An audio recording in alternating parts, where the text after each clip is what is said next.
Salams and welcome. Thank you for joining me in another episode of the Quran in English Basics for Beginners. A'udhu billahi minash shaitanir rajeem. Bismillahir rahmanir rahim. We are busy now with chapter 89 of the Quran, Surah Al-Fajr, the Dawn. Summary from Sayyid Maulana Abul Ala Maududi, rahmatullahi alayhi, from the wonderful tafsir, Tafhim al-Quran, the meaning of the Quran. If you want more detailed explanations, please go to Ma'ariful Quran over 8 volumes. The name. The chapter is designated after the word Wal Fajr, with which it opens. The period of revelation in one of the earliest chapters in Mecca.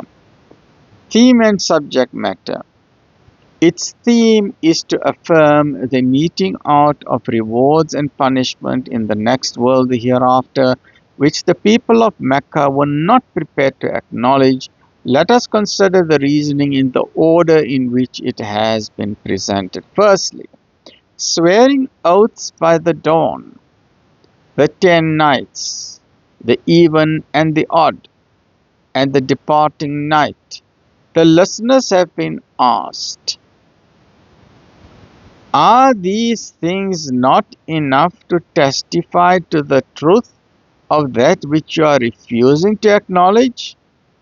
From the explanation that we have given of these 4 things in the corresponding notes, it will become clear that these things are a symbol of the regularity that exists in the day and the night, and the swearing by oath by these. The questions have been asked in the sense.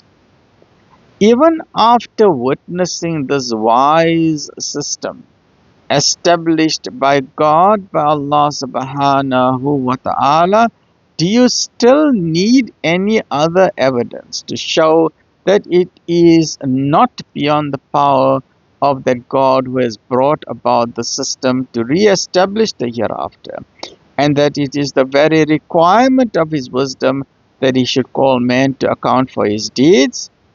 Then, reasoning from man's own history, the evil end of the Ad, the Thamud, and the Pharaoh have been cited as an example to show that when they transgressed all limits and multiplied corruption in the earth, Allah subhanahu wa ta'ala laid upon them the scourge of His chastisement.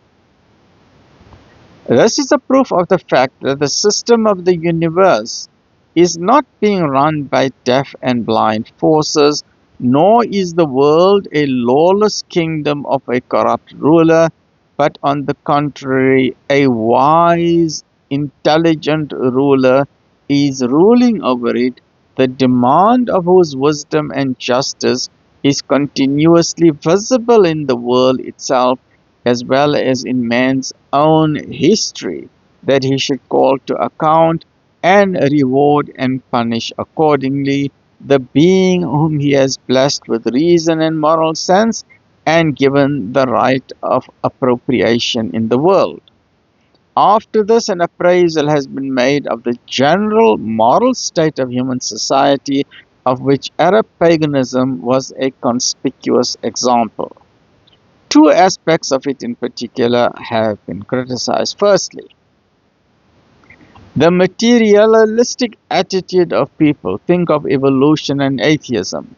That people only want to believe in matter, in atoms and molecules, what they can see.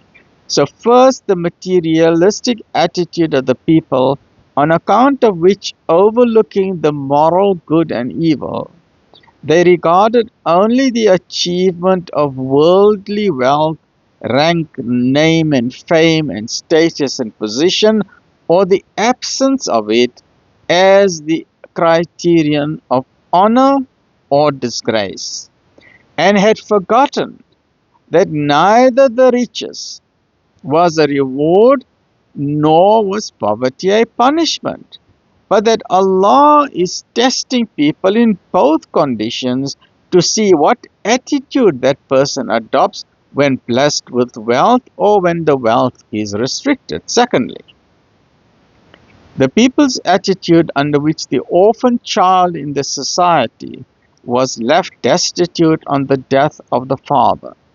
Nobody asked about the poor. Whoever could usurped the entire heritage left by the deceased parent and drove away the weak heirs fraudulently.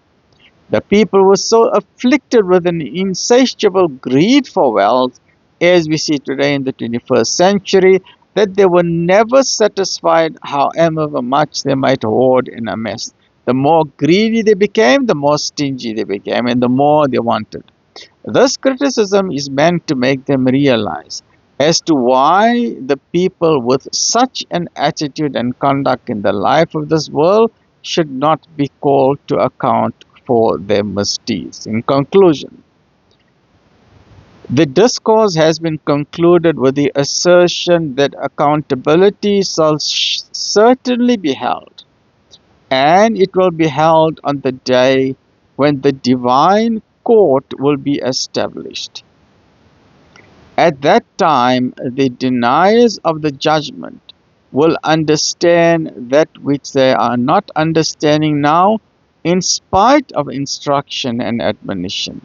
But understanding them will be of no avail if they understand afterwards. The denier will regret and say, "Oh, would that I had provided for this day beforehand while I lived on earth." But his regrets will not save that person from the punishment of Allah.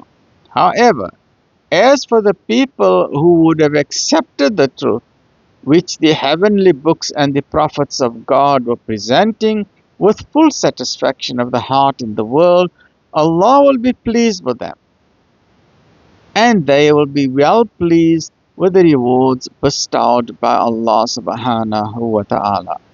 They will be called upon to join the righteous people, and they will enter paradise. Stay well, look after yourself. Alhamdulillah.